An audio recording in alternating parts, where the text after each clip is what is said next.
Hey everybody, and Merry Christmas. Mark Davis with you in the immediate aftermath of our December 18th program. No holiday topical doldrums around here. We have two enormous stories occupying our time. Let's tackle them because they seem to have something in common, and that is the concept of surrender, the concept of the give up. Let's go to Cuba first. How many times have you heard people say this week, well, after 50-some years, the isolation of Cuba, it wasn't working? Really? As measured by what? Every day of our isolation of Cuba, started by a good Democrat, John F. Kennedy, 50-some years ago.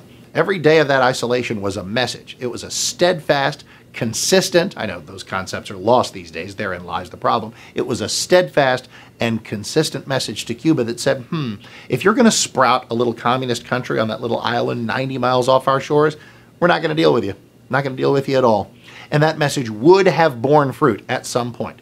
Maybe not in the amount of time we would have liked. I'm sure it would have been great to have Cuba sprout out as a free country in the 70s or the 80s or the 90s or last decade. Might not happen this decade.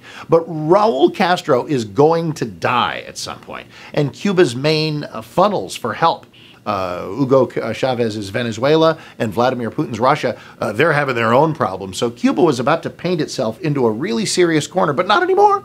Not anymore, because President Obama has seen fit to change everything, to unilaterally say, hey, it's time for a new way of thinking. Yeah, that old way of thinking of, being against communism, that wasn't working out so well for him.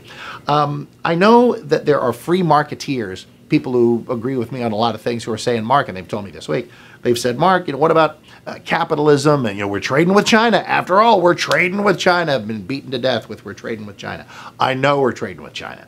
I know we dealt to some degree with the old Soviet Union. We've dealt with communists before. But these were regimes that had been communist for decades, and they were superpowers. And ostensibly, the world is a safer place if we're engaging to some degree with the evil superpowers who stand on the other scale of our good guy status.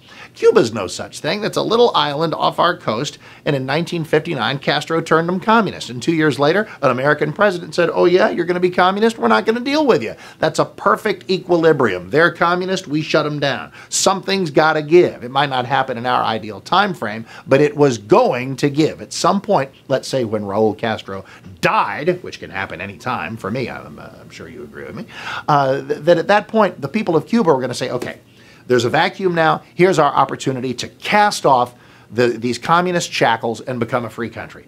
They don't have to do that anymore. Raul Castro can get hit by a bus today.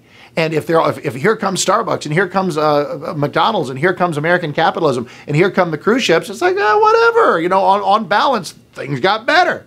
There's no longer any pressure or any leverage for Cuba to become uncommunist. All right, let's go to another communist regime, North Korea.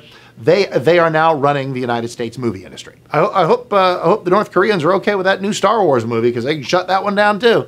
They can shut that one. They can shut down anything they like.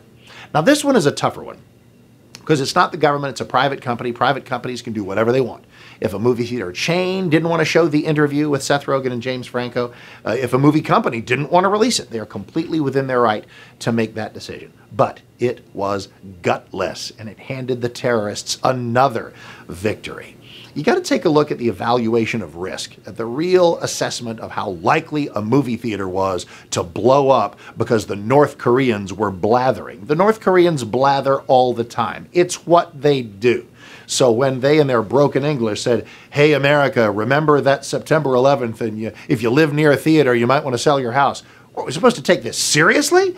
I know in the litigious world where you're trying to reduce things to zero risk here in the terrorist era, it's like, hey, let's be comfortable. Let's be as careful as we can. We can't be comfortable with the notion of maybe something bad happening at one theater because we'd be sued for $75 zillion, except for one thing. It wasn't going to happen.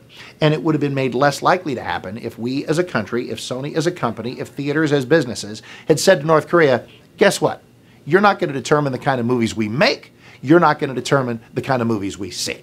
We're going to undertake whatever kind of security we need. If there's any kind of actionable intelligence that somebody's trying to do something, man, you look at us crooked and we will take you down, because we do not allow dictatorships to determine the popular culture that we create in America or the popular culture that we consume. That's what a strong America sounds like. Keeping the sanctions on Cuba is what a strong America looks like. we are not, at the moment, a strong America. But as we press forward, listen, there's so much to get worked up about. I'm worked up, you're worked up, we're all worked up. It keeps me in a job. But in all seriousness, as the Christmas season approaches, every blessing, every good wish to you and yours. Agree, disagree, listen to the show, don't listen to the show, start. We're having a good time around here. As the year winds down, just a few days left of shows here in 2014. An amazing 2015 lies ahead, and I look forward to sharing many of my thoughts and having you share your thoughts with me as we tackle it together. Thank you, Merry Christmas, Happy New Year, and thanks for hanging out with us here on 660 AM The Answer.